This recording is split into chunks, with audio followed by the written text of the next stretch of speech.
Hey guys, welcome back to the channel. I'm Callie, and today I'm going to be going over my July TBR. And my July TBR is kind of all over the place. I have a lot of sequels that I want to get to, and a lot of just kind of random books that I've just had on my TBR forever. For sequels, I have, like I said, I have quite a few.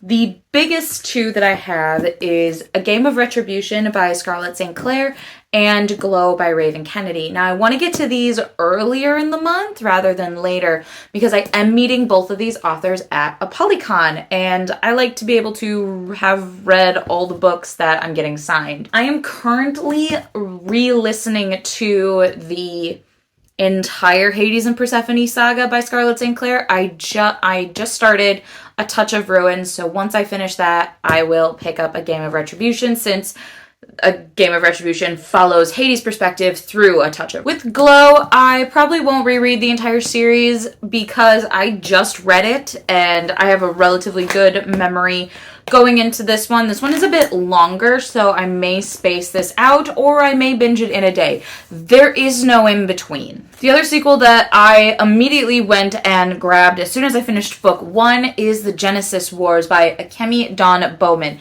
This is the sequel to The Infinity Courts, which is a series following this young woman who dies at the age of 18 in this awful gun standoff at a gas station.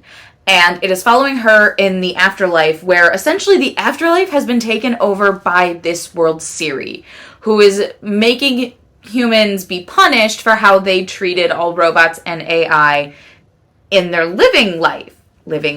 during their life. So they have to suffer in the afterlife. So there's this huge war going on between the humans who are still cognizant and the AI. And we do get the sense that the main character, Naomi, had a weird relationship with her Siri. And it's weird because I talk to my Siri, Alexa, the same way she talks to hers. She kind of just babbles wordlessly and gets the weird responses. She always says thank you, which is something that I always do as well once I've asked Alexa or Siri to do something for me.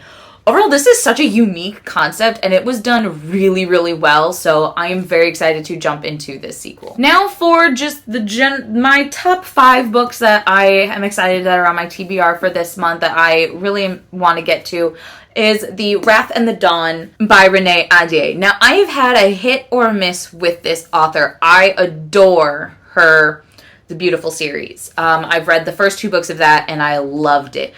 I was not in love with the fact that it ended up going from a duology to a quartet, but I do have book 3 and plan on binging the entire series once book 4 has dropped. However, I also read her Flame in the Mist duology, and I actually did not like that at all. Book 1 was fine. I think that was a 3.5 star for me, and I ended up DNFing book 2 because I just did not care.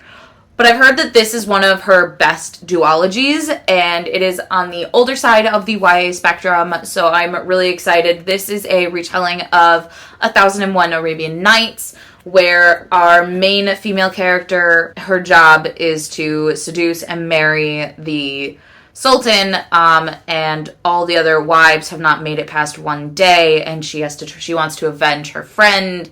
It's about all I really know about the series, but I've heard nothing but good things about it, so I'm very excited to jump into it. Alright, I have another sequel on this list, and that's The Great Pursuit by Wendy Higgins. This is another author that I'm meeting at a Polycon. I read The Great Hunt last month, and it really surprised me with how much I liked it. It's essentially it's about a big hunt, and whoever gets this huge beast that is causing this country all sorts of problems gets to marry our main character, the princess. And she gives off very big Merida vibes, and I adored that. But she also realizes that killing this beast is the best thing for her country, and that kind of aspect. I love where there's magic intertwined. There's a lot of prejudice intertwined with this, a lot of that in theme. So I greatly enjoyed book 1, so I'm excited to jump into book 2 and finish this before I fly out to a Polycon. That was the last sequel, I promise. The next book that I have is Twin Crowns by Katherine Doyle and Catherine Weber. Now, I actually only heard about this during Catherine Weber's interview with Sarah J. Maas back in February. I read up on the synopsis. First off, this is like the Fairy Loot edition that I just got earlier this week, and I'm in love with it. However, the original cover, which I will put up here, is a Charlie Bowater cover. Depending on how much I like this book, I will buy the Charlie Bowater cover because it is Charlie Bowater. But we are following these twin princesses. One is actually raised to be the princess. The other was, for some reason, sent elsewhere.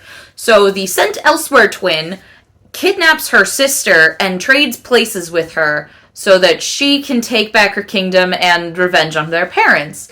And she entrusts her best friend to keep her sister kind of contained. I assume that evil sister will fall for the prince, and good sister will fall for the baddie, bad boy, best friend, whatever. That's where I assume this is gonna go, but I am intrigued by the concept nonetheless. It feels very much like Princess and the Pauper, but they're actually siblings. And I don't know. I have high hopes for it, plus this book is just so pretty, and I adore it. Next, I have One True Loves by Taylor Jenkins Reid. I love Taylor Jenkins Reid, and I've read all of her newer stuff, but I haven't read any of her older stuff. So this is one of her older books, and this essentially follows a woman who is left a widow, and it is several years after her husband has died, and she starts to kind of get back into feeling herself and falls in love with someone. And I don't know if it's when she gets engaged or right after she gets married to this new love. It comes out that her husband is not dead. And we just sort of go from there in our story. And I adore Taylor Jenkins Reid's writing style. She makes her characters extremely believable and extremely tangible. So I'm really hoping for something like this. This also sounds like a really fun romance, but it's also going to have a lot of morality and grief. A lot of those themes are what I expect from this.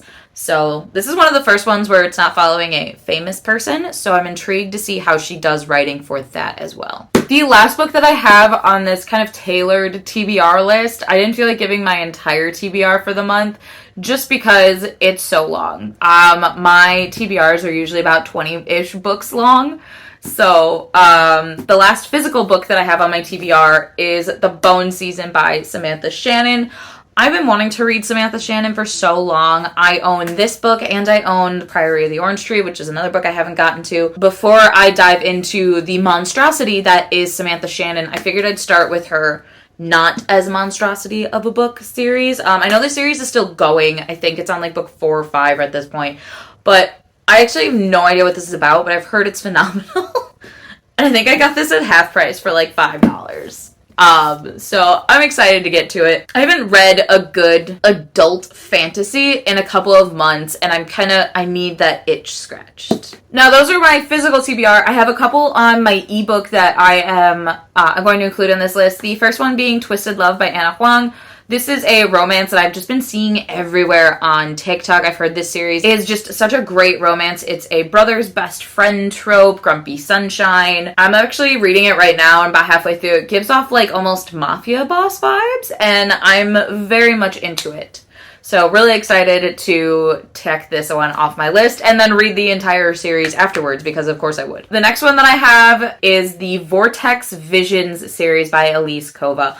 I have fallen down the Elise Kova rabbit hole, and it started with her Married to Magic series, which is a bunch of standalones of different fae-ish creatures that are considered new adults, but I wanted to look at her Air Awakened series because it was said to be similar to Avatar: The Last Airbender meets Throne of Glass, and that's exactly what I got out of it, and I adored every second of it. I binged the entire series in a weekend. Now, with that, I also finished her Golden Guard trilogy, which is a prequel trilogy to the Air Awakened series. And now there is the Vortex Vision series, which is another 5 books, which is a sequel series. And then once I finish the Vortex Visions series, say that 10 times fast, it's very difficult, is the Trial of Sorcerers series, which that one is not complete. That one, I think, will also have 5 books in it, but only 2 are out currently. So I'm really excited to jump into everything that is Elise Kova. I actually was able to talk to her a little bit over the last month just because I've been doing her pre-orders, and I read I read and finished the entire Golden Guard trilogy the day after her pre-order closed. So I was able to message her and be like, hey, I know it's closed, but will you have this? Because I have been collecting her hardcovers because I'm obsessed with the series, and the hardcovers are just gorgeous and have all these really cool elements to it that the paperbacks just don't have. And she's also releasing a new stylized version of the Golden Guard trilogy bind up.